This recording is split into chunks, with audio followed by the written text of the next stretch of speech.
Sejam bem-vindos ao podcast Casa Inteligente. Hoje eu tenho a honra de receber aqui o homem que não só viu a automação crescer no nosso país, nascer no nosso país, como foi responsável pela criação de normas que regem o nosso setor. José Roberto Muratório vai nos contar um pouquinho aí de como saímos da curiosidade tecnológica dos anos 2000 para casas que realmente necessitam de eficiência e segurança hoje. Se você quer conhecer um pouquinho do passado, presente e o futuro das moradias no Brasil, esse episódio é obrigatório. Fique ligado. Muratório, você é considerado o pai da automação no Brasil. Daqui 50, 100 anos, quando falarem assim, automação residencial, automação no Brasil. José Roberto Muratório. Mas conta de verdade aí, conversa de bastidor. Na sua casa funciona tudo magicamente como comando de voz? Ou vale aquele ditado casa de ferreiro e espeto de pau? Para a gente começar aqui num tom mais leve o nosso bate-papo. Tudo bem, Cláudio. Muito obrigado pelo convite. Estamos aqui para um bate-papo legal aí. Você também trabalha nesse mercado há muito tempo, conhece bastante e o que a gente puder compartilhar vai ser muito bom. Sobre a tua pergunta, lógico que a gente gostaria de ter uma casa totalmente inteligente, totalmente responsiva, mas isso vai acontecendo aos poucos, né? E cada um de nós, inclusive o fato de eu trabalhar com automação, atuar há muito tempo, não quer dizer que eu seja extremamente um adotivo, uma pessoa que adota automação em tudo. Então, de certa forma, eu tenho algumas coisas, mas poderia ter mais, segundo quem mora comigo. Mas isso é uma questão pessoal. Isso que é o legal da automação, né? Cada um poder ter aquilo que lhe atende, aquilo que faz sentido no seu estilo de vida, na sua necessidade de conforto, de segurança. Tem pessoas que viajam muito e usam a casa de uma forma, outros recebem amigos, e você sabe disso. Então, cada um tem seu estilo e eu acho que essa é a coisa mais importante, né? A automação ser pervasiva, ela poder estar em qualquer momento, em qualquer lugar, mas ela atender o que cada um. E mesmo numa residência você tem famílias que têm pessoas com necessidades diferentes, com perfis diferentes, alguns trabalham em casa, outros só querem ficar em casa para descansar. Então, vamos lembrar que isso é importante para cada um de nós, um perfil, e o que é muito importante é que a automação acompanhe essas necessidades de cada um de nós. Lá em 2000, quando você fundou a Aureside, a Associação Brasileira de Automação Residencial e Predial, se alguém te dissesse que hoje a gente compraria lâmpada inteligente no supermercado, na prateleira, você teria acreditado ou teria chamado essa pessoa de louca? Seria muito complicado mesmo. Se bem que naquela época já existiam alguns gadgets, né, que não tinham esse nome ainda. 15 anos atrás. 16 anos começaram a surgir algumas coisas que não foram adiante, porque ainda era muito cedo. Mas eu diria que você falou de 2000, foi quando a gente começou essa atuação, mas eu tomei um maior susto mesmo, um maior ponto de inflexão para mim foi em 2018, 2019, quando aí sim esses produtos começaram a aparecer em maior intensidade, mas também nós conseguimos trazer para dentro das casas produtos como assistência de voz, os nossos celulares começaram a ser mais responsivos. Então eu diria que durante quase 20 anos nós trabalhamos com sistemas muito fechados, né? Muito, não diria, também caros, também fora talvez da realidade da maioria da população, com certeza. Mas a partir de uns 5, 6 anos para trás, a gente percebeu essa mudança. Isso teve seu lado negativo, mas o lado muito positivo também, né? O lado negativo é que talvez alguns produtos não tenham a qualidade necessária, as pessoas que se colocam para instalar não fazem isso de uma forma profissional. Esse é o lado negativo. Mas, por outro lado, esses produtos surgiram, e também muitas multinacionais que não mexiam com o mercado de automação residencial, né? Não precisamos citar aqui, mas as grandes, elas começaram a entrar nas nossas casas por Smart TVs, por assistentes de voz, por aplicativos. Então, grande parte da população que tinha acesso a essas primeiras tecnologias começou a gostar, né, do uso da tecnologia em casa, e aí começaram a procurar projetos mais profissionais, projetos mais integrados, e cada um, de novo, como eu disse no início, seguindo as suas necessidades. Então, eu acredito que agora, né, passado um pouco essa turbulência causada um tempinho atrás, e passado um momento em que o mercado era muito restrito, hoje a gente vive uma onda muito boa, né, um oceano azul aí da automação, tanto para quem é prestador de serviço, fornecedor, e para os clientes poderem ter essa opção de terem na sua residência aquilo que realmente lhe faz falta e lhe é necessário. Você viu esse mercado nascer quando a Aureside aí registrava 3 centenas de projetos por ano, poucas centenas de projetos por ano. Hoje, dados aí, projeto mercado de 3 bilhões de dólares até 2029. Liderando o setor de negócios e ensino, como você avalia essa maturidade? Nós saímos da fase de curiosidade tecnológica para de necessidade real. Ou apesar desses bilhões em faturamento, o mercado ainda é fragmentado e imaturo? Muito, muito boa pergunta. Eu te respondo baseado em números, né, que também a gente procura, a gente busca aí em todos os lugares, né, sobre o mercado. E eu costumo acompanhar algumas pesquisas norte-americanas que são bastante fundamentadas e a gente percebe que depois de um tempo aquilo que acontece lá começa a acontecer aqui, embora tenha suas adaptações, logicamente. Mas uma coisa importante que percebemos recentemente é a alteração, como você falou, o cliente inicial da automação residencial, em qualquer país, quando ela começa, era a pessoa que tinha curiosidade por tecnologia, era o curioso, né, de tecnologia, alguns inclusive porque tinham receita, tinham poder econômico, poder aquisitivo. Mas o mais importante, às vezes, era a curiosidade, né? Era a pessoa ser curiosa em tecnologia. Agora, há um tempo atrás, já foi percebida uma mudança muito importante. Hoje, quem está participando do mercado de automação em países já que estão com o mercado mais desenvolvido, não são mais os curiosos de tecnologia, são aqueles que precisam. É o middle market, né, que o pessoal chama lá fora, o mercado intermediário. Então, não é nem aquele que vai comprar um produto simples para instalar uma lâmpada bonitinha no quarto do bebê que nasceu, e também não é aquele que vai fazer uma casa totalmente luxuosa e vai gastar mais até do que precisa, mas sim aquele que tem necessidade, que tem hábitos e necessidades onde a sua casa precisa ser responsiva. Então, esse mercado é o que está começando a surgir no Brasil com uma intensidade muito grande. E isso que nos preocupa, porque nós vivemos um momento, nós vivemos há um tempo atrás, e ainda estamos ainda levando muito essa característica adiante, fornecedores que não enxergam esse novo mercado. Eles querem se dedicar apenas ao alto padrão e outros jogam a sua distribuição nos produtos mais massificados.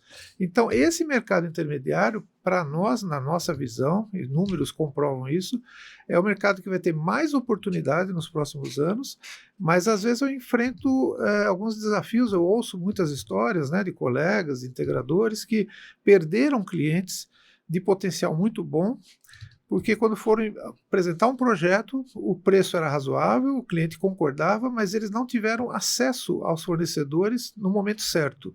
Eles precisavam criar toda uma burocracia, seja de capacitação, que é importante, sem dúvida, mas seja também a burocracia de logística, de entrega, e aí alguns clientes falam, olha, isso... Eu pensei que era mais fácil, pensei que era mais simples, então teve um que respondeu para o nosso colega, pode deixar que eu vou então fazer uma viagem para o exterior com a família e na volta esse dinheiro que eu ia gastar com automação eu vou fazer a minha marcenaria, que o meu marceneiro é muito bom, e eu vou investir em imóveis. Isso não me deixa muito feliz e acho que a ninguém, né, do mercado. Então essas histórias mostram que a gente tem um mercado um potencial muito bom e o que a gente precisaria focar isso seria hoje. A formação de empresas, logicamente, a capacitação de profissionais é um desafio muito grande, mas, por outro lado, os fornecedores que estão chegando, ou que já estão no Brasil há muito tempo, acho que eles têm que se adaptar a essa nova realidade. No meu livro, eu cito pesquisa que 61% dos brasileiros querem automação por segurança e 48% por fechadura digital, para você ter uma ideia. E é importante a gente conhecer, estudar e debater esses números, porque você vê que não é frutilização, não é segurança. Exatamente. Né? O Instituto da Automação que você lidera tem conseguido mudar essa percepção de que a automação é brinquedo de rico? O integrador, ele está sabendo vender segurança e economia? Ou ainda perde tempo tentando vender o status de acender a luz pelo celular? Não, também é uma ótima pergunta. A gente procura quebrar esses paradigmas, né? nas nossas conversas, nos nossos cursos, nos nossos eventos. E o que você coloca realmente talvez a ação mais importante hoje do integrador, do profissional, logicamente o conhecimento técnico, é se capacitar, ou capacitar a sua equipe, mas a abordagem com os clientes é hoje às vezes muito simplória, né? Na verdade, ele procura vender, como você falou, talvez um luxo, talvez alguma coisa assim que não é tão necessária, quando na verdade ele precisaria mudar de rota. E aí eu tenho alguns exemplos muito interessantes de colegas que começaram nesse nicho, atendendo casas de alto padrão. Aí eles encontraram clientes que tinham, por exemplo, teve um caso muito interessante no Sul, um colega que ele trabalhava fazendo mansões lá na região de Gramado, né? Uhum. E aí ele foi chamado por um dono de uma dessas residências, que ficou muito feliz com o trabalho dele, então ele vendeu um serviço de automação de alto padrão, mas esse cliente queria que ele desenvolvesse sistemas de eficiência energética para o comércio dele, para as escolas dele, ou para onde ele tinha, e para outras residências que ele tinha também, porque ele tinha essa preocupação com a eficiência energética. Eu encontrei ele depois de 2 anos, ele falou que ele não trabalhava mais com alto padrão, ele só começou a focar em eficiência energética, ele começou a atender. Então, quando o colega se especializa nisso, é como você falou, a segurança, por exemplo, pode ser só uma porta de entrada, né?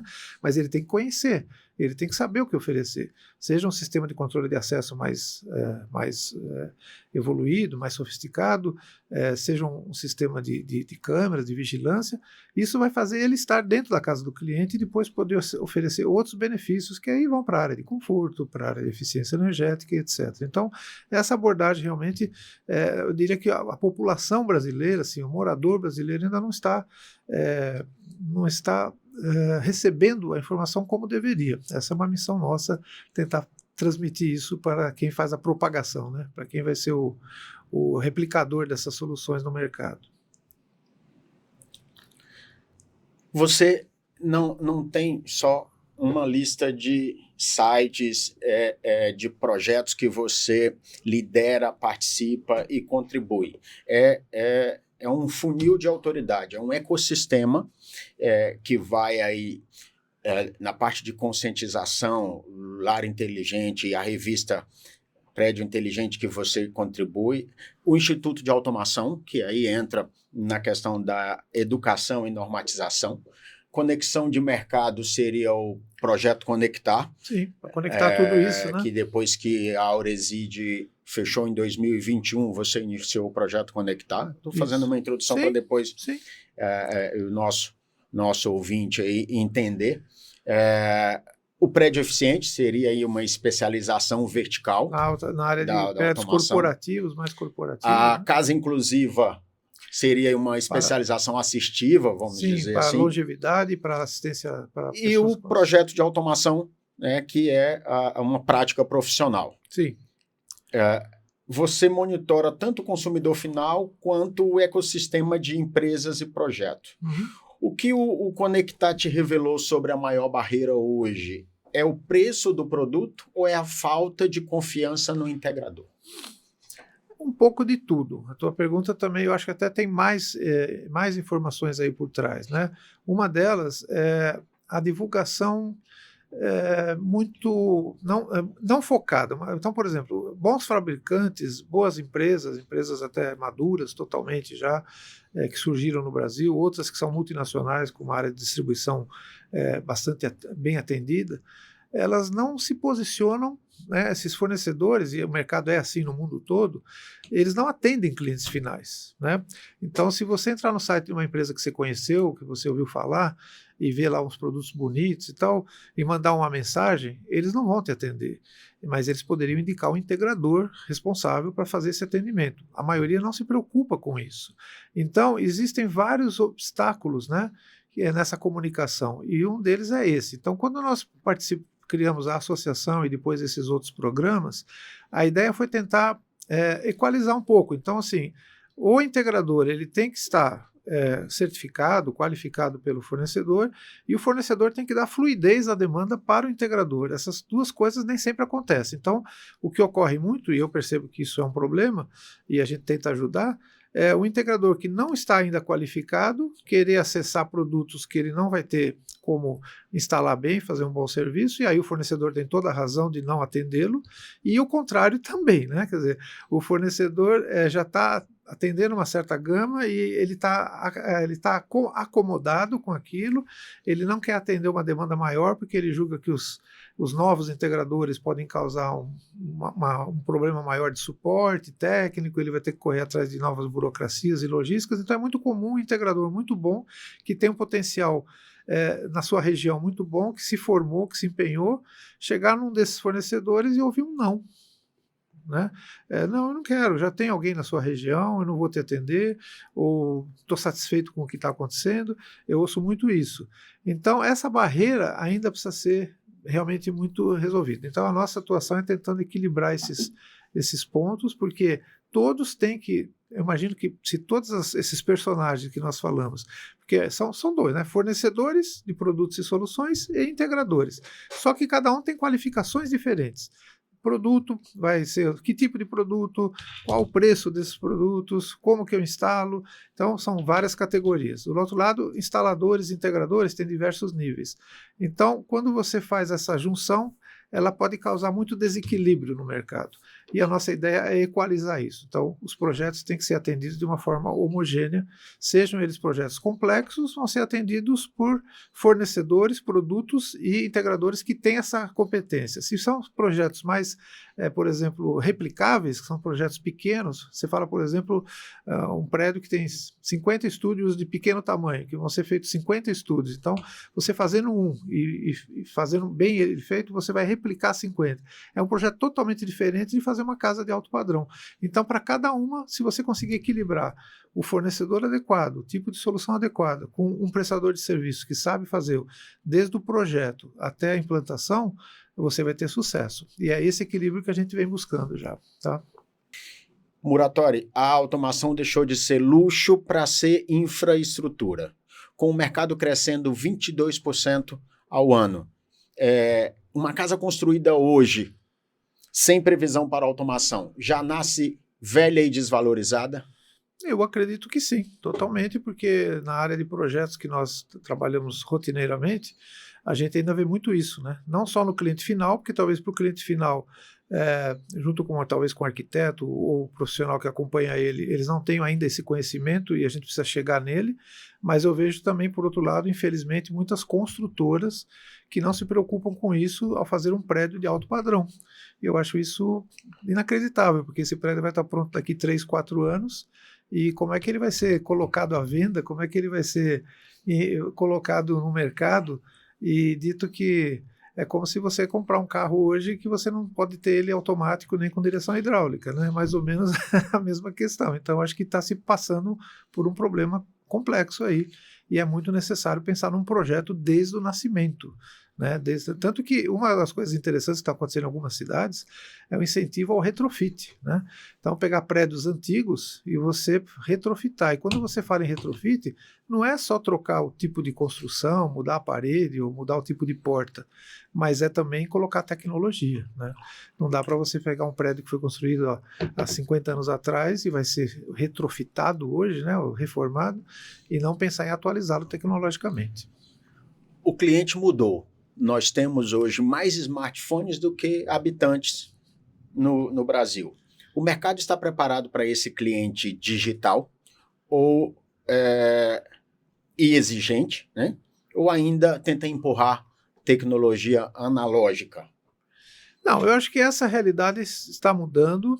A gente tem percebido isso nas diversas gerações, né? Eu tive há pouco tempo uma reunião, foi muito interessante, com um casal mais idoso, mas enquanto a gente estava conversando com eles, estava difícil apresentar a ideia da automação, mas quando chegou o filho deles lá, de adolescente, ele derrubou tudo e falou, não, o que ele está falando faz todo sentido, eu apoio, eu quero. Então foi um certo choque de gerações, mas que mostra que não há volta, né? Não há volta. Então, acho que se algum fornecedor, se algum fornecedor do mercado ainda pensa em não digitalizar, ele já está ficando para trás, com certeza. Você lidera o portal Prédio Eficiente. Sabemos que, apesar de ter 400 mil novos imóveis por ano, o Brasil está cheio de edifícios de 40 anos com infraestrutura obsoleta. Qual é a solução real para o prédio velho virar inteligente?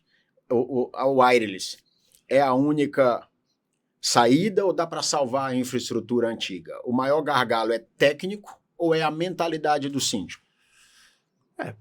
As duas coisas, eu acho, né? Logicamente que as tecnologias hoje evoluíram demais. Quando a gente começou a trabalhar, há 25 anos atrás, uma reforma dessas era obrigatoriamente ia gerar muito lixo, muito container com entulho, porque ia ter que quebrar muita coisa, né?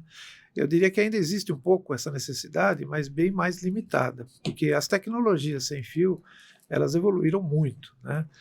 A gente acompanhou as primeiras lá em 2002, 2003, os primeiros protocolos focados em automação e que hoje cresceram muito e são bem difundidos. Então, as pessoas às vezes confundem um pouco, né, internet com automação, né? A gente brinca e fala que uma coisa é ter a casa inteligente, outra coisa é ter a casa conectada. O ideal é você ter as duas coisas. A minha casa é inteligente, quando eu estou lá dentro ela responde tudo que eu preciso, mas quando eu estou a quilômetros de distância ou do outro lado do mundo, ela também vai me atender porque ela está conectada. Então, trabalhar essas duas versões é muito importante. Só que fazer essa confusão entre uma rede Wi-Fi que vai resolver a sua automação não é a verdade, né? Nós temos que ter tecnologias sem fio resilientes, atentas. Então as chamadas redes em malha, as redes mesh, elas melhoraram muito o desempenho, porque elas não precisam repetidores e antenas em tudo quanto é lugar.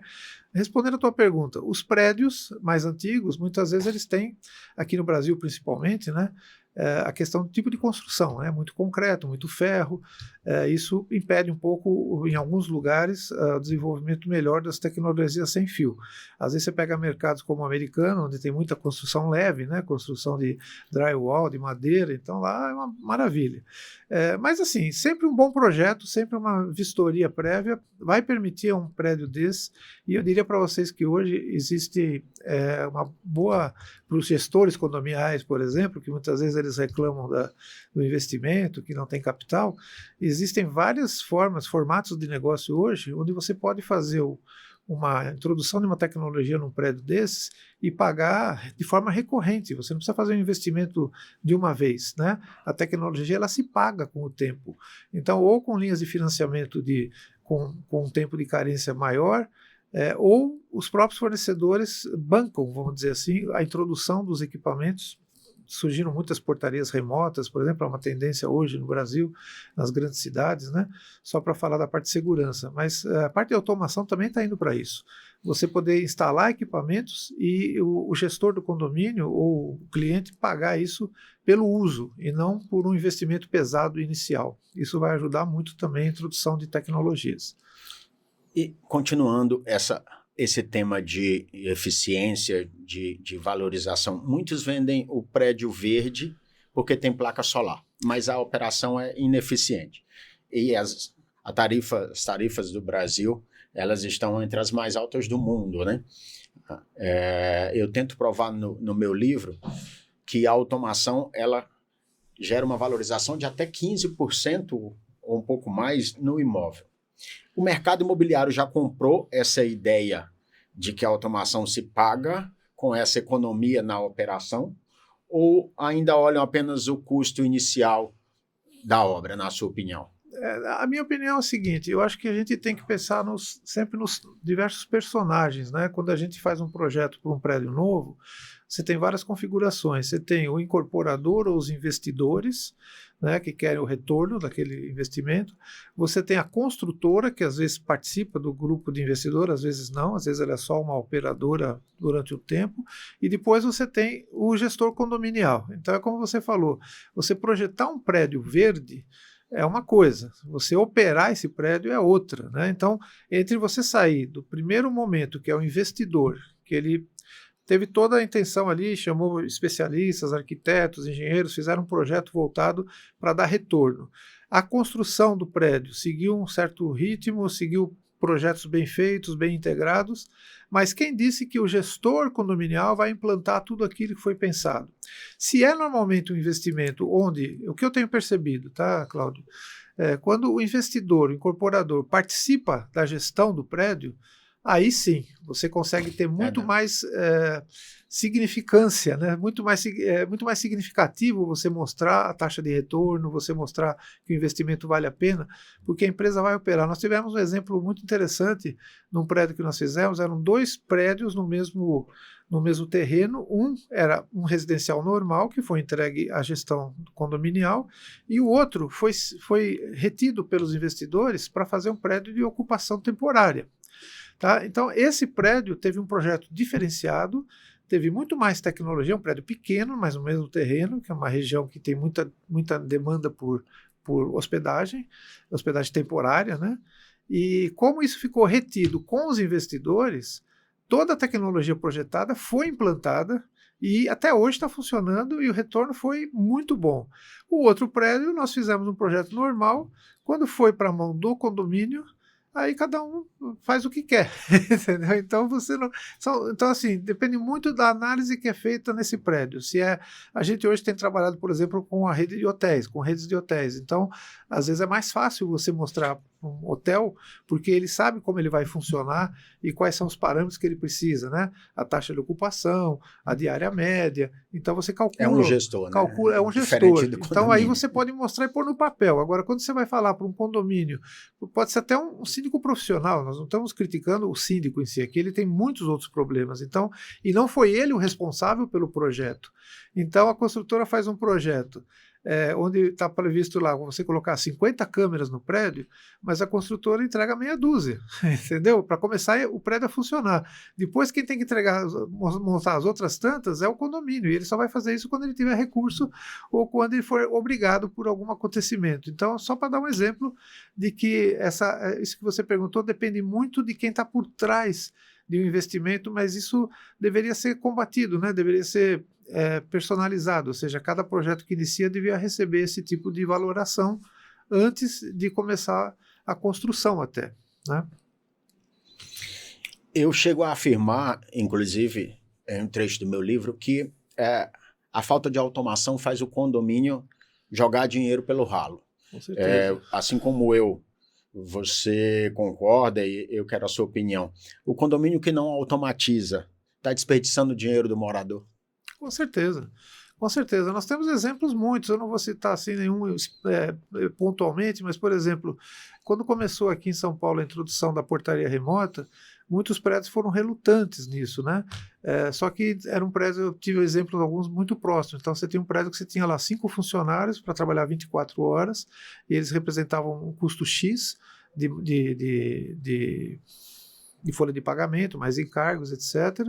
Quando a empresa de portaria remota chegou e ofereceu serviços, o síndico, a primeira coisa que ele falou, nós não temos dinheiro. Aí ele falou, não, você tem sim, porque eu vou te facilitar isso em 3 anos, você vai pagar isso, eu vou instalar tudo, deixar funcionando, e você vai, dos 5 funcionários, você vai ficar apenas com 1, que vai ser o zelador durante o dia. E aí o síndico falou, bom, mas eu não tenho recurso para mandar embora os 4 funcionários, porque é muito dinheiro. Ele falou, eu faço um financiamento para você e você me paga durante 1 ano. Então, o que aconteceu nesse condomínio? Durante 1 ano, foi implantado o sistema com total sucesso tecnológico. Durante 1 ano, o condomínio caiu pouco para o morador, não houve uma queda, porque tinha que se pagar o financiamento, né, extra que foi feito. O projeto Prédio Eficiente foca muito em reduzir custos condominiais. Quando um síndico te pergunta em quanto tempo a automação vai se pagar, qual é o payback médio que você apresenta para convencer que não é apenas um gasto inicial a automação? Boa pergunta. As contas que a gente faz normalmente dá menos de 2 anos. Menos de 2 anos você paga o investimento. E como eu falei, se for possível criar uma linha de financiamento com o próprio fornecedor ou com entidades do mercado, esse condomínio que eu estava te explicando, depois de 10 meses, o condomínio caiu 40%. Tá? Só que aí aconteceu uma coisa interessante, foi durante a pandemia e a portaria remota começou a funcionar perfeitamente, Só que quem acendia a luz do hall do prédio, quem ligava o som ambiente do hall, era o zelador, era o porteiro, e não tinha mais porteiro. Então, na hora que começou a funcionar a portaria, você descia para pegar uma encomenda lá do iFood às 7 da noite, estava tudo escuro. Aí teve que pôr automação. Tá certo? Então as coisas se complementam. Então a segurança começou pela segurança, mas depois foi para as outras utilidades do prédio, né? E como esse conceito de eficiência se aplica a prédios de 30, 40 anos, o payback, como que é o cálculo? Faz o seguinte, você tem que levantar os custos operacionais desse prédio. Isso é relativamente simples, né? As administradoras têm conta de água, conta de luz, folha de pagamento, quantos funcionários, etc. Por exemplo, você imagina um prédio que tem uma autoutilização de uma academia de ginástica, ou de um salão de jogos, ou de um salão de festa. O que acontece muitas vezes? As pessoas que são as últimas a saírem, primeiro que você não sabe o nível de ocupação desses ambientes durante o dia. E você não vai manter um funcionário na porta da academia para liberar ou não liberar, ligar e desligar o ar-condicionado quando tem alguém, quando não tem ninguém. Então aquilo fica funcionando o tempo todo. Se eu cheguei de manhã, às 6 da manhã, eu quis fazer ginástica, às 6h30 eu saí, deixei tudo ligado, só quando chegar o próximo que ele vai ver que está tudo ligado. Ninguém vai desligar o ar-condicionado até às 9 da manhã quando chegar outra pessoa. Então, a automação, ela se paga muito nesse tipo de comportamento, né? Nós já temos vários exemplos de ambientes de área comum que ficam funcionando sem nenhuma necessidade, porque não estão sendo utilizados. Hoje você tem sensores de alta qualidade que podem detectar a qualquer momento se a sala está em uso ou não está em uso. Quando veio a pandemia, alguns prédios limitaram a taxa de ocupação da academia de ginástica, por exemplo. Aí era obrigado, às vezes, a colocar um funcionário. Eu já vi prédios, condomínios grandes, onde você coloca um funcionário na piscina para ficar vendo se quem entra é morador ou não é. Isso não faz mais sentido. Esse é um funcionário que está lá, um custo totalmente desnecessário, né? Porque você vai faz ter um isso... gestor de segurança e não mais recepcionista, né? E você não. O gestor de segurança é o celular do morador, ou é a face dele, é o facial. Ele põe a face e ele é liberado ou não. E se ele é liberado e não deveria ter sido liberado, é questionado depois o gestor. Então, esse tipo, por exemplo, nós fizemos também uma situação interessante, um prédio recém-entregue de alto padrão. O salão de jogos começou a ser bastante frequentado pelas crianças, pelos adolescentes. Só que eles iam embora depois das meia-noite para casa, largavam tudo ligado, tudo aceso, e às vezes ficava até a manhã seguinte, né?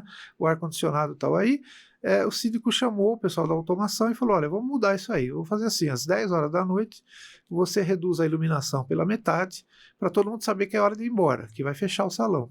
E foi feito assim, a automação reduzia a iluminação, todo mundo saía do salão, subia para suas casas, sem o pai ter que chamar, sem o síndico ter que expulsar, e às 10h15 tudo desligava. Houve uma certa revolta das crianças, dos adolescentes, mas o culpado foi a automação, não foi nem o síndico e nem o zelador, tá certo? Então, o bom culpado foi a automação, porque com certeza isso causou uma economia muito grande, além de melhorar o tipo de ocupação do prédio. Então, isso nesses condomínios hoje, cada vez mais múltiplos, né, de uso múltiplo, você tem condomínios hoje que tem tudo isso que eu falei, mais pet shop, mais um hub de monte de coisa, né? Locação de bicicleta, etc. Você não consegue mais fazer isso com pessoas. Por melhor que seja treinado, você vai ter que ter muitas pessoas, as pessoas vão também falhar, a automação vai falhar muito menos e vai ter uma manutenção rigorosa, ela vai poder ser controlada à distância. Então, a portaria remota, qual é a grande vantagem dela para economizar? Você tem uma portaria que atende 40 condomínios, não é uma para cada um. Você não precisa ter mais uma pessoa dedicada em cada prédio. Veja como você diminui o percentual de custo nisso, só para dar um exemplo, né? E toda essa evolução traz aí uma consequência, uma necessidade de normas e a importância aí das normas, e eu afirmo que o futuro é construído sobre cabos e conduítes. Eu uso inclusive essa frase. Mas nós vemos aí dados da Abracopel que nós tivemos quase 1.000 incêndios por sobrecarga no último ano, um aumento de 18%. Como coordenador de normas da ABNT, qual é o maior pecado nas instalações residenciais hoje? Onde o integrador mais erra por ignorar a norma técnica e colocar em risco aí a segurança da família? Não, veja, eu acho que tem duas coisas a serem pensadas. Uma questão é a parte elétrica, onde normalmente o integrador não tem interferência. Aliás, Que ele é não a norma deveria. 5410. Ele não deveria ter interferência. Na verdade, ele deve reportar, se for no projeto, ao projetista elétrico, que é o responsável técnico, e se for na execução, aos responsáveis pela instalação elétrica. A nossa parte na automação, ela está muito mais no tráfego de baixa tensão e de dados, né? Então, como a gente fala de dados, aí o que você falou no início, sim, aí nós temos que é a perceber... norma 16/2064, não é isso? Essa é de cabeamento estruturado, né? Residencial, é uma norma específica para cabeamento estruturado. Isso. A de cabeamento ela é mais para resolver a infraestrutura realmente de uma casa, de um apartamento, deixar ela bem resolvida. Mas o que tem hoje, o que a gente tem que pensar é que nós trafegamos muito com dados, né? E dados são sujeitos a LGPD e etc. Então, aí quando você fala de usar sistemas de assistentes de voz e aplicativos de celular que você não sabe em que nuvem eles estão hospedados e como esses dados podem ser compartilhados, então aí sim essa questão de dados ela tem que ser muito bem pensada e muito bem estruturada para não causar problemas nesse lado. Agora, com relação a acidentes elétricos, eu acho que aí não é do integrador de automação a responsabilidade, a menos que ele mexeu onde não devia. Hoje o consumidor ele compra uma lâmpada Wi-Fi na internet, instala e acha que tem a automação. E nós sabemos que a proteção básica é rara nas casas brasileiras, né? Isso é um pesadelo para eficiência e segurança. As normas vão começar a exigir certificação para esses dispositivos ou você acha que nós estamos aí criando uma bomba relógio de manutenção nas casas com esses produtos piratas? Não, tudo sempre vai acontecer. Infelizmente, esse lado fora, né, das normas, a gente tem que sempre estar atento. Mas o que você falou é muito... Esse é um alerta, né? É um alerta. Na verdade, por exemplo, na questão de sistemas que falam por rede sem fio, tem as normas da Anatel, que são muito rigorosas e que os produtos têm que ser homologados na Anatel. Então, aí a gente instrui todos os clientes e os integradores, principalmente, na hora que ele for comprar um produto, que ele veja lá o selo da Anatel. Tá? Essa é a primeira coisa, porque se ele instalar um produto sem o selo da Anatel, pode até funcionar, o cliente, mas se algum problema ocorrer, seja de segurança de dados, seja de segurança elétrica ou física, ele pode ser responsabilizado por ter instalado um produto sem a homologação. Do outro lado, os fornecedores, por exemplo, de iluminação, eles também têm são bem rigorosos, existem normas bem rigorosas que devem ser aplicadas sobre produtos, como você falou, uma lâmpada simples, uma lâmpada inteligente, ela tem que seguir também parâmetros aí de segurança na sua fabricação, tá? E isso tudo tem que estar devidamente homologado e nas embalagens, por isso que o profissional que vai trabalhar com isso, ele é instruído para seguir essas recomendações. No Instituto da Automação, você trata da transição de integrador para consultor. Qual é a disciplina fora da tecnologia, psicologia do cliente ou gestão de projetos, que mais faz falta no currículo, na sua opinião, no currículo do integrador brasileiro? Olha, Cláudio, eu acho que ainda é um passo atrás ainda, sabe? Ele saber fazer um modelo de negócio, ele saber como ele vai atuar. Porque, veja bem, a gente procura mostrar, como eu te falei, a parte técnica, o treinamento, a capacitação, normalmente é o menor dos problemas, porque ou a pessoa já gosta disso, já tem uma formação ou em engenharia, ou em técnico, ou fez um curso técnico, então ele não tem grande dificuldade de sentar numa mesa com o fornecedor e um kit de aprendizagem lá e aprender a programar, instalar.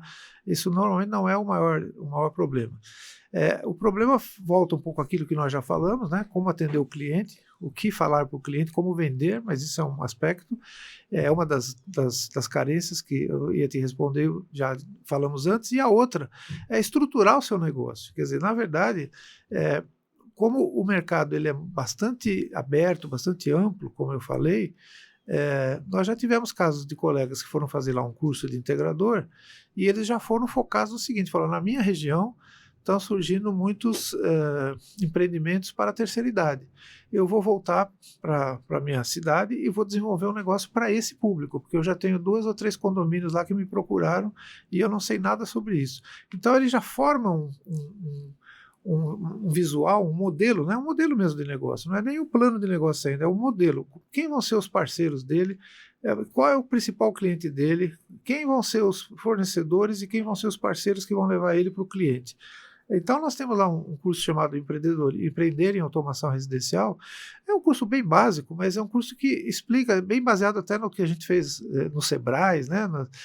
O Sebrae ensina muito bem lá a parte do Canva, lá, de você fazer um modelo de negócio. Mas a gente acha que isso é muito básico ainda, porque cada região tem necessidades. A gente recebe hoje demandas de colegas do Brasil inteiro. Se você fala com um colega que está no litoral do Nordeste, ele tem um tipo de público. Se você fala com o que está no Centro-Oeste, lá no meio do agronegócio, ele tem outro tipo de público. Nós recebemos, vou contar um caso bem rápido, aí, simples, um colega que veio fazer um curso, ele era lá do Tocantins, né? E quando ele chegou de volta na cidade dele, um jovem, recém-formado em engenharia, ele me ligou e falou, eu estou preocupado. Eu falei, por quê? Porque nós montamos aqui o meu tio tem uma cafeteria, a gente fez uma automaçãozinha na cafeteria dele, e agora os amigos dele que vêm aqui fazer o happy hour com ele, tem casas de 800 metros, 1.200 metros e querem que eu faça automação na casa dele. Eu estou com medo, eu não sei o que eu vou fazer. Então eu falei, você não se preparou para esse tipo de cliente, você se preparou para colocar a Alexa funcionando na cafeteria do seu tio. Então não é isso que vai fazer você agora levar a empresa para frente. Então eu acho que é um passo antes ainda. Eles precisam se tornar empreendedores, né? E de uma forma organizada. Os dados de mão de obra são alarmantes. Né? Nós temos aí números de déficit de 500 mil profissionais. O Instituto da Automação nasceu para resolver esse apagão? Tem algum plano de certificação para ajudar o consumidor a distinguir o curioso de Wi-Fi do profissional capacitado? Não chegamos nesse ponto ainda, mas a gente tem parcerias. O Instituto da Automação é o único instituto especializado, exclusivo, focado nisso. Mas você pode ter parceiros interessantes e interessados em resolver isso. Então a gente é procurado por entidades que dão cursos técnicos, né? Desde escolas de Senai mesmo, mas escolas técnicas, escolas de formação profissional, e aí nós desenvolvemos roteiros específicos para esse tipo, porque não é o público que nós recebemos, não é que nós não queremos, é que nós não temos capacidade de atender tanta mão de obra desse tipo. Então, por exemplo, existem escolas que fazem treinamentos para eletricistas, para instaladores de placa solar, para instaladores de ar-condicionado, e eles nos procuram para dar uma formação adicional para esse profissional, porque o profissional vai na casa de um cliente fazer uma instalação de energia solar, e aí o cliente olha para ele e fala, você instala energia solar, você não instala automação? E aí ele vê isso como um desafio. Mas, então nós podemos terceirizar algumas ações com entidades desse tipo, assim como a gente já fez algumas vezes com escolas técnicas. E nós temos hoje duas deficiências, né? Uma deficiência técnica e outra deficiência de negócios. Sim, as duas. As duas. No Instituto da Automação também tem curso para a área aí de negócios, sim. Não só técnica. Não só técnica. Nós procuramos trazer mentores, né? Trazer pessoas, inclusive como você, que está convidado para participar de algumas iniciativas que nós podemos levar lá para dentro, sempre trazendo essas novidades. Então, quando surgem alguns produtos novos, você tem que ligar esse potencial de conhecimento técnico com o negócio.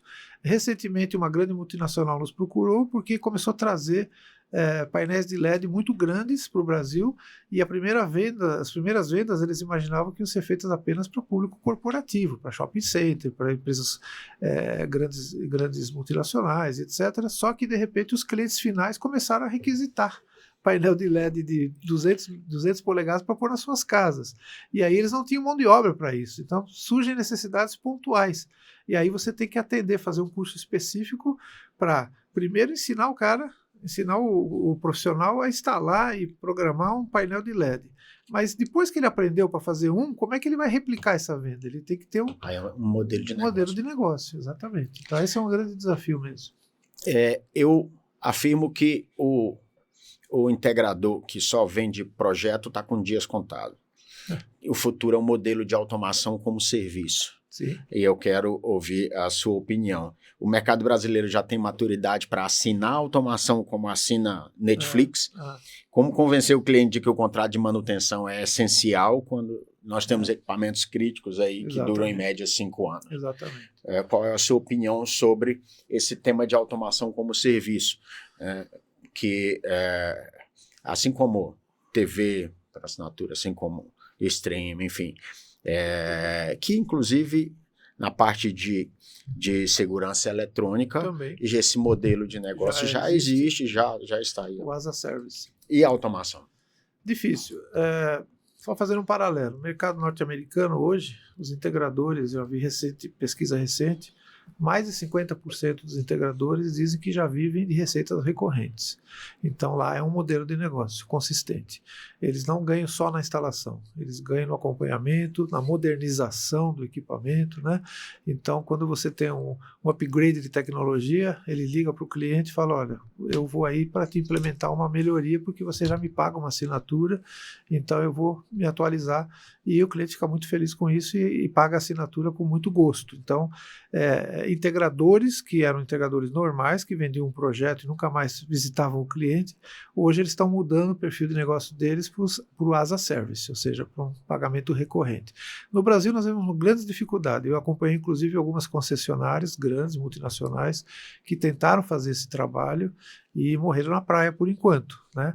Por causa da falta de assertividade, da falta de conhecimento do consumidor, talvez ainda a falta de algumas tecnologias que tenham maior um custo-benefício mais diluído, que possa ser diluído ao longo do tempo, e os próprios integradores não têm essa mentalidade ainda. É um grande desafio, é viável, porque outros países já mostram que isso é viável, mas talvez a cultura do nosso morador, a cultura do cliente final, e o formato de negócio que é imposto de certa forma, pelos fornecedores com os integradores, eles não estão dando esse casamento. Esse match não está acontecendo ainda no Brasil, não.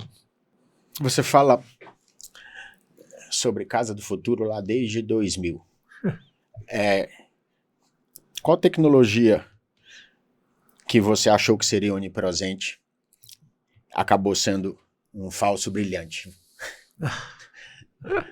Não, teve muitas histórias aí ao longo do caminho. Conta uma pra gente. Eu tenho até hoje uma caixa guardada lá comigo, de um kit, eu posso até falar que era da IBM, né? Em 1998, a IBM apostou num protocolo chamado X10, porque o X10 era o primeiro protocolo de automação residencial, que ele se baseava no seguinte: o pessoal pensou em fazer automação, mas tinha que lançar muito cabo e não tinha tecnologia sem fio na época. Então alguém teve a brilhante ideia de falar, vamos fazer a transmissão de dados pela rede elétrica, porque afinal a casa já está cheia de cabo, por que a gente não usa os cabos da rede elétrica? Então o X10 foi baseado nisso, né, numa tecnologia onde você apertava um botão no interruptor e pelo mesmo fio que fazia a lâmpada acender, esse código corria pela casa e deveria chegar num outro ponto e fazer automação. E multinacionais como a IBM apostaram nessa tecnologia, investiram, criaram kits, né? Fizeram até aqui no Brasil algumas demonstrações em condomínios e tal. Assim, eu diria que ao longo do tempo, né, existe aquela curva, uma curva muito conhecida de tecnologia, né, a curva de aceitação da tecnologia, que é de um escritor americano que ele escreveu isso em 96 e até hoje é válido. Quando você começa um produto novo de tecnologia, os primeiros consumidores são aqueles os entusiastas, né, eles vão comprar. É aquele que fica de madrugada tomando neve lá no Central Park para comprar o iPhone, a nova versão do iPhone. Tá? Esse sempre vai existir. Mas essas tecnologias, a maioria delas cai no abismo. Essa se chama curva do abismo tecnológico. Então, depois que ele passa esses 10%, 15% do mercado, a tecnologia cai. Grandes empresas, né? Podemos citar a própria Sony e outras, muitas delas fizeram lançamentos esperando muitas vezes mais até como uma tentativa. Se passar, porque aí se você passa do abismo, aí sim, aí você vai para o mercado de larga escala. Então a gente tem vários exemplos na época do meu tempo ainda, que era o VHS e o Betamax, que eram dois padrões para fitas cassete, né? Fitas de videocassete na época. os dois eram muito bons. O Betamax era da Sony, ele era inclusive adotado pelas empresas de TV aqui no Brasil e tal. Só que quem superou foi o VHS e o Betamax caiu no abismo, entendeu? Então, assim, se a gente for contar a história, tem muitas. Eu não apostei em nenhuma e continuo não apostando ainda porque eu não quero correr risco. E nós já ouvimos falar na Casa Senciente, né? Você tem um projeto Casa Inclusiva que lida aí com a autonomia de pessoas com deficiência e idosos. Você acredita que essa casa senciente que antecipa a queda ou monitora sinal será o primeiro grande mercado de IA no Brasil? Antes mesmo vamos dizer, do lazer e do conforto, que a IA vai ter, já começa a ter aí uma influência muito grande na automação dedicada a pessoas idosas e com portador de deficiência. Fala um pouquinho do teu projeto, do teu projeto Casa Inclusiva. A Casa Inclusiva surgiu também há muito tempo. Na verdade, nós fomos convidados em 2003 por um organizador de uma exposição, de uma feira, para criar essa Casa Inclusiva, onde a gente colocou tecnologia à disposição dos deficientes. Na época eram deficientes físicos, ainda não falávamos dos idosos. E foi muito interessante, porque a gente conviveu com pessoas cadeirantes, com pessoas com problemas visuais, problemas auditivos, e eles ficaram durante 3 dias numa casa onde eles podiam resolver vários problemas que no dia a dia eles não conseguiriam, né? Isso em 2003, então as tecnologias eram muito restritas. Hoje não, hoje você faz um projeto para um cadeirante e ele muda totalmente o estilo de vida dele, porque ele consegue utilizar comando de voz, ele consegue se locomover pela casa com muito mais facilidade, fazer todas as operações de apagar, acender luz, ligar ar-condicionado sem depender de ninguém. Então essa autonomia é fantástica. Agora, falando um pouco da longevidade, né? É só você olhar as estatísticas do IBGE, é só você olhar as previsões da construção civil. Então, nós temos observado... 31 milhões de idosos hoje e mais de 5 milhões moram sozinhos. Não, e não é só isso. Esses idosos, eles representam uma renda muito alta também, porque eles têm uma renda, então eles são compradores, tá? Eles podem não ter a autonomia que eles gostariam, mas eles têm recursos para viver de uma forma mais autônoma, mais independente e mais segura. Então, os prédios onde nós estamos usando o nosso projeto para alavancar isso, são prédios que têm uma estrutura muito própria. Eles não são prédios, não são hospitais, não são asilos, nada disso. É um prédio normal, onde a pessoa vive normalmente. É o projeto de envelhecer em casa. Mas se ela, exatamente, o Age in Place, né? O pessoal ainda usa o nome em inglês. Mas eles podem ter a qualquer momento uma necessidade específica, uma queda, subiu a pressão, ou eles precisam ter um atendimento de urgência. Então, alguém pode entrar na casa deles, né, com a autorização deles, porque eles deixaram isso previsto com o concierge do prédio, e receber esse atendimento, não terem problema de ter que ser levados para um hospital ou coisa parecida. Além disso, eles têm toda uma estrutura de lazer, uma estrutura de conforto. Na verdade, empresas por exemplo, nas áreas comuns existem atividades sociais e até de jogos, enfim, de lazer na piscina. Então, assim, realmente isso tudo de novo. Uma vez um empresário me chamou para fazer o projeto de automação e falou: olha, esse prédio tem que ter automação porque eu vou cuidar do concierge do prédio e eu vou ter 24 horas de atendimento. Então eu posso ter a qualquer momento que deslocar uma pessoa para atender um idoso com problema. Eu não posso ficar preocupado se está faltando água na caixa d'água, se o gerador não está desligado, se esqueceram de apagar as luzes. Então isso tem que ser tudo feito na automação para eu poder liberar a minha equipe para fazer o atendimento que for realmente necessário. E falando agora a visão do integrador, esse nicho de mercado, essa oportunidade, você tem visto aí no Brasil empresas de automação, integradores, que já trabalha e já oferece um projeto personalizado e já tem soluções nesse sentido para a pessoa idosa? Ou você acha que é uma oportunidade que ainda o integrador está deixando passar? É uma oportunidade ainda que está...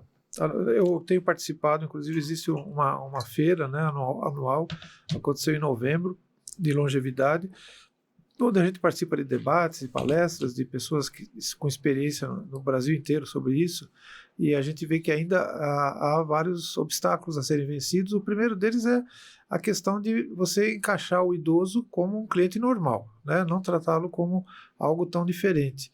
Então, todo mundo tem que estar consciente disso, desde o arquiteto que projeta, o incorporador que vai fazer o investimento e, logicamente, se for um integrador, ele tem que ir lá com essa visão. Você vai colocar botões de pânico ao lado da cama, do lado na barra do banheiro, vai colocar, mas também você vai ter o mesmo nível de conforto que uma casa normal. Ele lida com dados sensíveis agora, né? Sim, então tem que realmente muda aí a responsabilidade do integrador. Sim. Você fala isso na revista Prédio Inteligente, os edifícios que cuidam, a geração 60 mais, que o integrador lida com dados sensíveis de saúde. Sim. E rotina.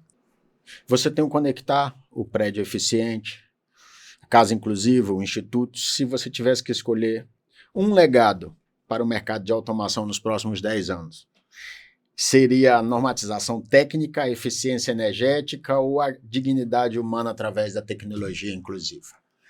Não esperava essa pergunta. Não esperava. Não dá para escolher, Cláudio.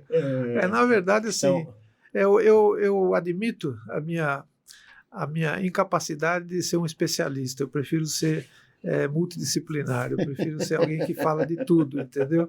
Então, assim, eu brinco muito quando a gente faz projetos. Quando eu comecei a fazer projetos de automação para construtoras, há 15, 20 anos atrás, era normal ter meia dúzia de projetistas, né? Tinha o projetista de elétrica, o de instalações, o arquiteto, e às vezes aparecia lá uma consultora que contratava automação, que era muito difícil. Agora, hoje, só fazer uma referência, outro dia peguei um projeto que nós estamos participando, eu contei 28 especialistas, 28 projetistas diferentes, de especialidades diferentes, que vai desde acústica, luminotécnica, decoração de interiores, ar-condicionado. 28 projetos 28 ou projetistas ou especialistas, consultores. E aí eu brinco muito, eu falo assim, poxa, eu sou um projetista de automação, né? A automação tem uma responsabilidade enorme de tentar integrar a maior parte desses projetos de uma forma a torná-los mais eficientes. Ou seja, um bom projeto de ar-condicionado sempre vai ser muito bom, mas se ele for integrado com um projeto de automação, que vai integrar ele com a ventilação do prédio, com a iluminação, etc., ele vai ser muito mais eficiente. Então, pensando nisso, eu brinco e sempre falo assim, poxa, se eu tiver uma dúvida num projeto, e eu tenho dúvidas, se eu recorrer a um colega de automação, ele provavelmente vai ter a mesma ideia que eu. Então, não resolve nada. O que eu vou perguntar? Eu vou perguntar para o colega da disciplina. E com isso a gente aprende muito. Então, eu gosto muito dessa interligação entre disciplinas, porque quando você tem um projeto que você está parado, puxa, mas aqui vai ter um problema de acústica. A automação resolve parte, mas e o resto? Quem vai resolver? É um colega da acústica. Então você procura ele e ele vai te dar informações suficientes para você integrar no teu projeto aquilo que é de conhecimento dele. Então eu enrolei para não te dar uma resposta minha definitiva, porque eu acho que tudo isso que você mencionou, para mim faz sentido, porque tem especialistas em cada área dessas. Se você quiser falar com alguém especialista em longevidade, vai ter um especialista. Se você quer falar com um especialista em atendimento de áreas condominiais, vai ter especialistas. Então eu procuro participar de eventos onde essas pessoas... Uma vez eu fui num evento, um colega me chamou e falou, você vai ver um evento de gestores condominiais. Eu falei, mas o que eu vou fazer lá? Ele falou, você vai ficar só ouvindo, só ouvindo. E foi muito interessante, porque 90% do que eles relataram de problemas, alguma solução eu teria para oferecer. Entendeu? E eu estava ouvindo problemas que não eram do meu dia a dia, que eu não conhecia, que eu não saberia dar palpite, mas uma vez sabendo que aquilo era um problema para ele na gestão do condomínio, eu fiquei pensando, poxa, aqui eu tenho tecnologia que poderia ajudá-los. Então, eu procuro trabalhar muito mais como uma visão geral do que realmente me apontar numa dessas especialidades que você falou, tá? Voltando na questão do assunto da automação para os idosos, por que as construtoras, ou se você já está vendo aí, a gente vê muito pouco, porque as construtoras já não entregam o apartamento pronto para a terceira idade, com essa tecnologia já instalada, ao invés de ter que reformar, exigir reforma depois. Você tem visto construtoras já entregando apartamentos com essa tecnologia instalada? Vamos começar, sim. Muitos já estão participando desde o projeto com isso. Isso é recente, mas se vocês pesquisarem aí nas redes, vocês vão ver alguns empreendimentos que já estão surgindo com essa visão, principalmente ainda nas áreas comuns, tá? Porque as áreas comuns elas são mais necessárias, ter essa acessibilidade, né? Desde a passagem de pessoas cadeirantes ou com problema de mobilidade, problema de como é que você vai fazer uma leitura biométrica de uma pessoa que usa cadeira de rodas. Então, as áreas comuns já estão sendo muito bem adaptadas a isso. Isso em prédios específicos para o público de longevidade. E cada vez mais vai. Mas isso vai ser um nicho da construção civil que vai evoluir muito. Isso está começando, mas eu vejo uma ótima tendência nisso, tanto da construção civil como das tecnologias que nós podemos oferecer, né? Falando da tropicalização, eu defendo essa tese de inovação tropical. Se a tecnologia funciona aqui com esse calor de 40 graus e com essa energia instável que nós temos, ela funciona em qualquer lugar do mundo. Você concorda que o profissional de tecnologia brasileiro eles são mais resilientes? Como que a gente supera o custo do Brasil e a dependência de importação para o Brasil liderar nesse setor? O segredo está no software? Olha, eu acho que nós estamos ainda no meio termo aqui, né? Nós temos, aqui eu acompanhei o mercado nos últimos anos e tive ótimas surpresas. Com um sistema instalado em Manaus, outro instalado em Curitiba, outro instalado em Salvador, é totalmente diferente em termos de... se você pensar nas características de iluminação, de clima, né? Porque, por exemplo, hoje uma coisa importante, quando o pessoal fala, mas a automação ela cuida da iluminação artificial, né? Ela apaga e acende luz, dimeriza, muda a cor. Não, a iluminação é uma coisa só. O conjunto é iluminação natural mais iluminação artificial. Então, quando você fala que um território do Brasil, né, um território amplo como nós temos hoje no Nordeste, em alguns momentos a noite começa às 6 da tarde e aqui ainda é claro, e ao contrário também, dependendo da estação do ano. Então nós não podemos nos basear em programação horária, nós temos que basear em GPS, nós temos que nos basear em rotinas geográficas, tá? Temperatura, a mesma coisa, né? Então, sensores, por exemplo, nós estamos hoje em São Paulo, a temperatura hoje não é de verão, é uma temperatura quase que de inverno, nós estamos aqui vivenciando hoje. Então, logicamente, isso hoje com os sensores que nós temos, com a habilitação do sensoriamento nas residências, daqui a pouco usando inteligência artificial, isso vai ser claramente resolvido. Eu não vejo isso ainda como um grande desafio hoje, porque nós estamos iniciando o morador ele já fica feliz de poder customizar a casa dele estando dentro da casa. Em breve ele vai exigir que ele quer chegar em casa e já encontrar a temperatura adequada, a iluminação adequada, que a casa dele já saiba que em determinado horário ele trabalha, em determinado horário ele tem refeição, em determinado horário ele dorme. Então a inteligência artificial realmente vai cuidar disso em breve. No seu portal Projetos de Automação que você contribui, na verdade, você defende a tecnologia como uma parte da arquitetura. Assim como eu também cito isso no meu livro. Como que o integrador deve abordar o arquiteto para que a automação não seja vista só como um adicional de última hora, mas sim como um elemento estrutural da casa? O que você acha que precisa melhorar, ou se uma dica sua para o integrador? Não, veja, é uma coisa que a gente tem ao longo dos anos falado bastante, a gente participa de eventos, a gente dialoga bastante com entidades do setor, com profissionais bastante maduros também, a gente ouve as dores deles, né? Alguns fazem projetos fantásticos e depois a automação acaba não atendendo tudo o que eles estavam prevendo. Essa conversa ela é sempre muito produtiva. Nós sempre aceitamos e devemos aceitar que o arquiteto inicialmente ele é muito mais próximo do cliente. Quando você pensa numa casa, né, vamos pensar numa casa que está passando por um processo ou de reforma ou está saindo do zero. O arquiteto é o elemento principal da relação com o cliente, tá? Ele assume o lugar do cliente. Então, muitas vezes ele é o nosso interlocutor. Então, nós temos que aceitar essa prevalência e temos que dialogar muito abertamente. Na verdade, alguns integradores querem impor determinadas soluções aos arquitetos, quando o arquiteto não demonstra conhecer, por exemplo, a automação. Mas isso não deveria ser uma restrição, deveria ser uma forma de integração, de uma relação muito mais, como eu falei, quando você fala de multidisciplinas, né, muito mais ganha-ganha do que simplesmente um tentar superar o outro. Muitas vezes a gente vê também que o arquiteto quer impor um padrão dele e não ouvir o que a gente tem a oferecer de tecnologia, mas talvez a maioria das vezes é o contrário. O integrador se julga muito técnico, acha que a solução dele vai ser sempre a melhor e não se abre para ouvir o colega. Então, de novo, eu acho que é uma relação que tem que ser muito aberta, muito... logicamente, se os arquitetos, cada um deles, procurar conhecer melhor as tecnologias, não precisa ir a fundo, logicamente, não precisa saber o que nós podemos oferecer.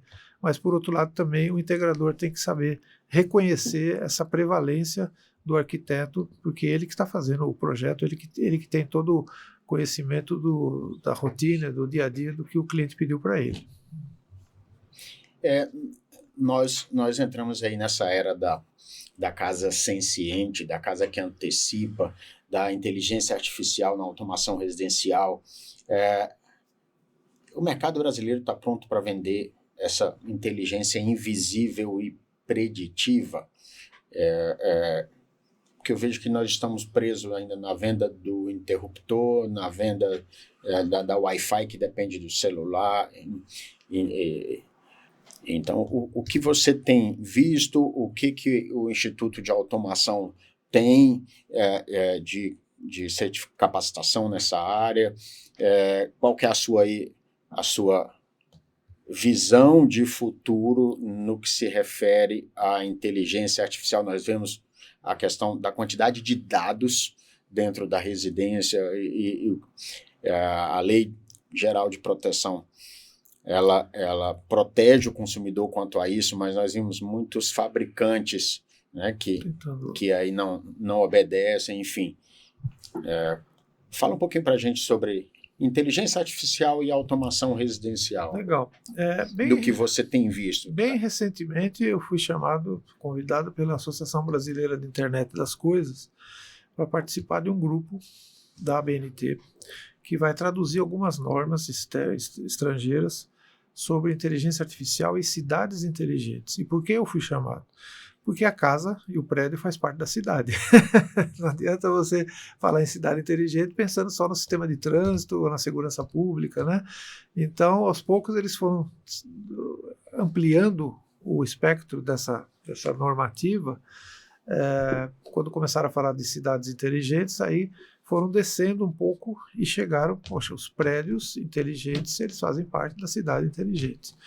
Então, eu diria para você que a gente está bem no início desse processo.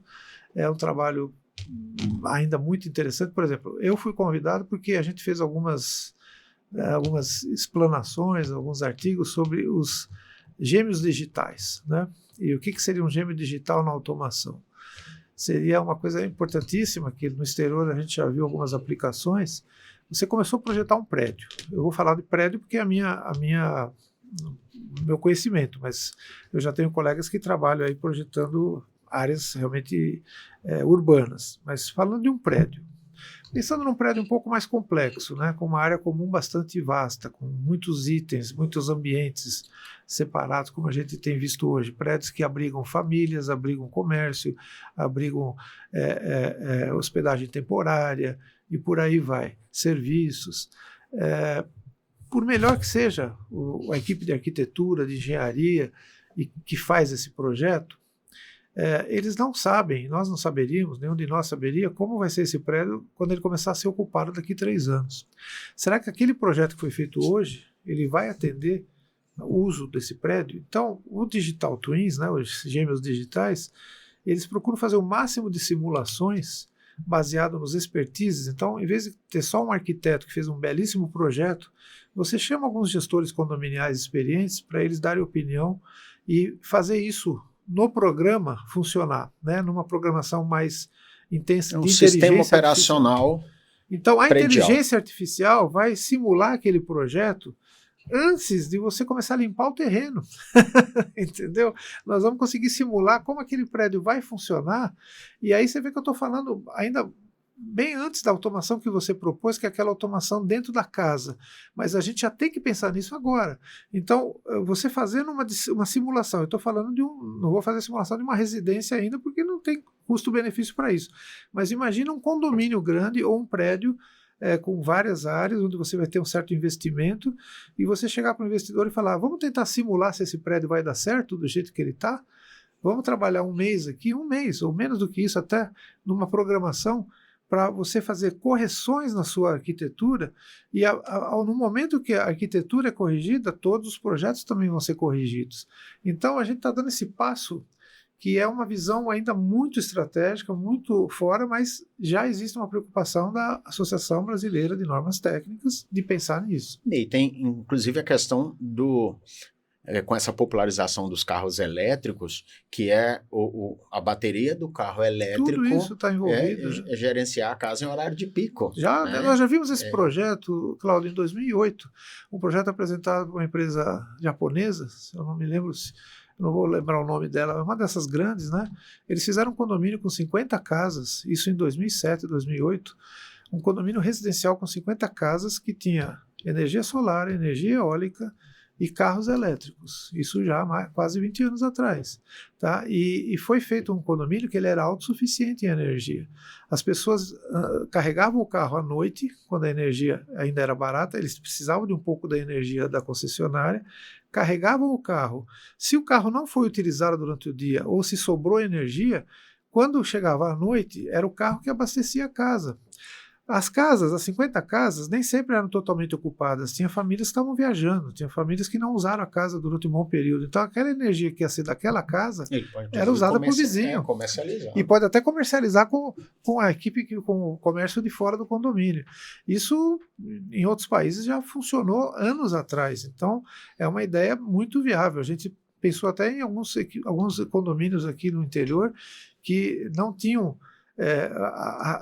as concessionárias elétricas não tinham interesse em levar o serviço até o condomínio, porque a receita ia ser muito baixa, porque eram casas de padrão mais baixo, iam pagar uma taxa mínima de energia, não ia cobrir o custo do investimento deles.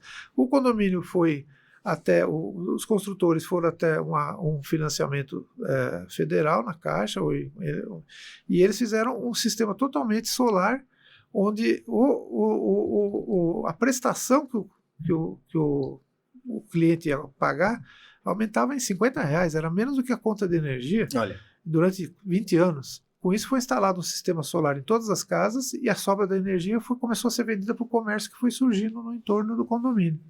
E o condomínio era autossuficiente, foi projetado para ser autossuficiente em energia e ainda abastecer a vizinhança, sem a necessidade da concessionária. Chegamos ao fim, é só o primeiro episódio com a presença do Muratório aqui, ele vai vir muito aqui nesse ano, 2026. Eu finalizo um dos meus livros com uma frase que a verdadeira casa inteligente não é aquela que pensa por nós, é aquela que nos liberta para sermos mais do que nunca plenamente humanos. Acredito que a tecnologia é meio e não fim. Exatamente. Muito obrigado por essa aula. Imagina. Que você deu aqui hoje, de tudo isso, diante de tudo isso que conversamos. Qual a sua mensagem final para o profissional que está começando hoje? Profissional integrador nessa área de automação. Para o integrador, boa sorte. O que ele precisa fazer segunda-feira de manhã? Não, veja bem, o convite fica muito aberto, porque assim, nesses anos todos, né, nós demos muitos cursos, recebemos muitos colegas do Brasil inteiro, e é interessante que esses colegas eles vêm de várias áreas de formação, às vezes eles são técnicos, né, formados em engenharia de computação, em ciência de computação, às vezes em engenharia elétrica. Às vezes verdade, eu acho que nenhuma outra profissão tem integradores ou empresários de tantas áreas diferentes. De tantas áreas. Não, já teve situações em que eu fui fazer curso de advogado. Quando ele se apresenta, eu sou advogado. O que você está fazendo aqui? Não, eu quero abrir uma empresa com meu filho, que é engenheiro e tal. A gente acha isso muito bom, mas na verdade, assim, o grande desafio é a gente atender toda essa demanda que o mercado tem hoje, que está surgindo, que está latente, e precisamos de profissionais que pensem da forma que eu falei, tecnicamente é muito importante, mas pensar como um negócio, pensar como algo resiliente e que vai dar certo, porque o mercado vai ter potencial para isso. E se preocupar também com essa integração entre todos os profissionais que fazem parte do projeto, como arquiteto, como engenheiro, né, e principalmente desenvolver um projeto personalizado para o cliente. Então tem que conhecer o cliente. Né? Tem duas questões. Cada projeto é diferente. Quando eu falo a definição de automação, Claudio, eu uso uma frase de 2 linhas. Automação residencial é integração de sistemas e personalização. Você falando essas 2 frases, você entendeu o que é automação. Não existe. Você faz um prédio com 20 andares, 20 famílias moram lá, todos têm o mesmo nível social e econômico, mas os 20 projetos vão ser diferentes. Porque integração e personalização. Cada família precisa de um atendimento diferente. Onde o pessoal te encontra? Instituto da Automação.com.br, projetoconectar.com.br. Nós vamos colocar aqui na tela. Mais uma vez, muito obrigado. Eu que agradeço, foi muito legal. E já vamos marcar a data do próximo. Tá bom. Obrigado. Um abraço. Tchau, tchau.